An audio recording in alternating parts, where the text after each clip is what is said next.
நாட்டிலுள்ள நெடுஞ்சாலைகளில் டோல் சாவடிகள் அல்லது ஓய்வெடுக்கும் தளங்களின் அருகில் வாகன பட்டறைகள் அமைக்கப்பட வேண்டும் என்று அரசாங்கத்திற்கு பரிகத்தா நேஷனல் எம்பி அஃப்னான் அமீமி தைப் அசமுடின் இன்று நாடாளுமன்றத்தில் பரிந்துரை செய்துள்ளார். நெடுஞ்சாலைகளை பயன்படுத்தும் வாகன ஓட்டிகளில் குறிப்பாக மோட்டார் சைக்கிளோட்டிகள் அடிக்கடி வாகன பழுதுக்கு ஆளாகி வருகின்றனர். இப்பிரச்சனையை களைய டோல் சாவடிகள் மற்றும் ஓய்வெடுக்கும் தளங்களில் கட்டாயமாக ஒரு பட்டறை அமைக்கப்பட வேண்டும் என்று அவர் வலியுறுத்தினார்.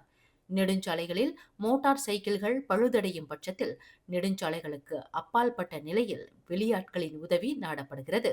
இவ்வாறு மோட்டார் சைக்கிள்கள் பழுதடையும் நிலையில் அவற்றை உருட்டிக் கொண்டு செல்கின்றவர்களின் பாதுகாப்பு அச்சுறுத்தலுக்கு இலக்காகி வருவதாக அந்த நாடாளுமன்ற உறுப்பினர் சுட்டிக்காட்டினார். மேலும் செய்திகளை தெரிந்து கொள்ள கீழே இருக்கும் பெல் பட்டனை அழுத்துங்கள். உங்கள் மகிழ்ச்சியை வெளிப்படுத்த லைக் மற்றும் ஷேர் செய்யுங்கள். தொடர்ந்து திசைகளோடு இணைந்திருக்க சப்ஸ்கிரைப் செய்யுங்கள்.